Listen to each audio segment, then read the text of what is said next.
ಓನೆ ಮಳೆ ಹಾಗೂ ಗಾಳಿಯಿಂದಾಗಿ ಚನ್ನರಾಯಪಟ್ಟಣದ ಆಸ್ಪತ್ರೆ ಮುಂಭಾಗದ ಮರ ತುಂಡಾಗಿ ರಸ್ತೆಗೆ ಬಿದ್ದಿದೆ. ಇದರಿಂದ ಒಂದು ವಾಹನ ಜಖಮಾಗಿದೆ. ಒಂದು ವೇಳೆ 8 ಗಂಟೆಯ ನಂತರ ಮರ ತುಂಡಾಗಿ ರಸ್ತೆಗೆ ಬಿದ್ದಿದ್ದರೆ ಸಾಕಷ್ಟು ಮಂದಿ ಜೀವಕ್ಕೆ ಕುತ್ತು ಬರುತ್ತಿತ್ತು. ಸಾಕಷ್ಟು ವಾಹನಗಳಿಗೂ ಹಾನಿಯಾಗುತ್ತಿತ್ತು.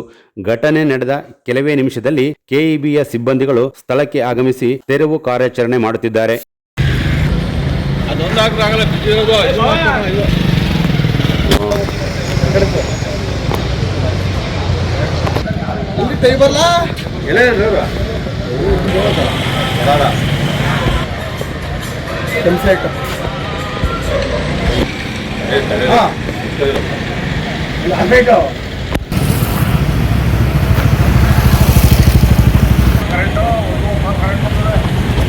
ಸುಮಾರು ಒಂದು 6:30 ಚನ್ನರಾಯಪಟ್ಟಣದ ಸರ್ಕಾರಿ ಆಸ್ಪತ್ರೆಯ ಎದುರುಭಾಗದಲ್ಲಿರುವಂಥ ಏನು ಟೀ ಅಂಗಡಿ ಮಾರುತಿ ಟೀ ಅಂಗಡಿ ಎದುರುಗಡೆ ಇರುವಂಥ ಒಂದು ದೊಡ್ಡ ಮರದ ಒಂದು ಕೊಂಬೆ ಬಿದ್ದಿದೆ. ಅಚಾನಕ್ಕಾಗಿ ಒಂದು ಗಾಳಿ ಒಂದು ಮಳೆ ಇದರಲ್ಲಿ ಬಿದ್ದಿದೆ. ಯಾವುದೇ ಒಂದು ಅನಾಹುತ ಆಗಿಲ್ಲ ದೇವ್ರ ದಯೆಯಿಂದ. ಈ ಕೆಳಗಡೆ ಒಂದು ಮಾವನಣ್ಣ ಅಂಗಡಿಯವರು ಬರೋರು ಬೆಳಿಗ್ಗೆ ಹೊತ್ತು, ಅದು ದೇವ್ರ ದಯೆಯಿಂದ ಯಾರೂ ಬಂದಿಲ್ಲ.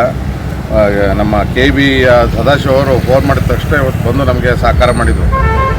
ಒಂದು ನಿಮಿಷಕ್ಕೆ ಬಂದರು. ಅವರಿಗೆ ನಾವು ಅಭಿನಂದನೆ ಸಲ್ಲಿಸಬೇಕು. 24/7 ಕೆಲಸ ಮಾಡೋ ಸದಾಶಿವ ಬಂದರು. ಜೊತೆಗೆ ಸಿಬ್ಬಂದಿಗಳಾದ ಮಂಜುನಾಥ್ ಅವರು ಮತ್ತು ಮಹೇಶ್ ಸರ್, ಪ್ರವೀಣ್ ಸರ್ ಕೂಡ ಬಂದು ನಮ್ಮ ಬೆಳಿಗ್ಗೆನೇ ಸಹಕಾರ ಮಾಡಿದರು. ಅದರಂತೆ ನಾವು ಜನ ಅಶೋಕ್ ಅವ್ರಿಗೆ ಫೋನ್ ಮಾಡಿ ಫಾರೆಸ್ಟ್ ಆಫೀಸರ್ ನಂಬರ್ ತಗೊಂಡಾಗ ಇನ್ನೇನು ಕೆಲವೇ ನಿಮಿಷಗಳಲ್ಲಿ ಬಂದು ಕಳಿಸ್ಕೊಡ್ತೀನಿ ಅಂತ ಹೇಳೋರೆ. ಅವರಿಗೆ ನಾವು ಥ್ಯಾಂಕ್ಸ್ ಹೇಳ್ಬೇಕು. ಯಾಕಂದರೆ ಮಳೆಗಾಲ ಆದರೆ ಭಾರಿ ತೊಂದರೆ ಆಗೋದು ಸರ್. ಮಳೆಗಾಲ ಆದ್ದರಿಂದ ಇದೊಂದು ಅನುಕೂಲ ಆಯಿತು. Thank you.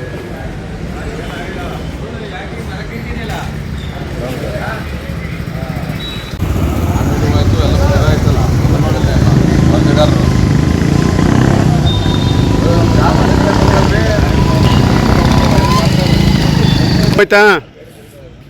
ಓ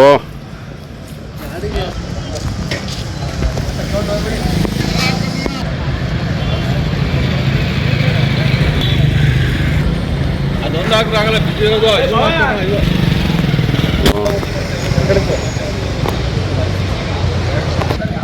ಕೈ ಬರಲ್ಲ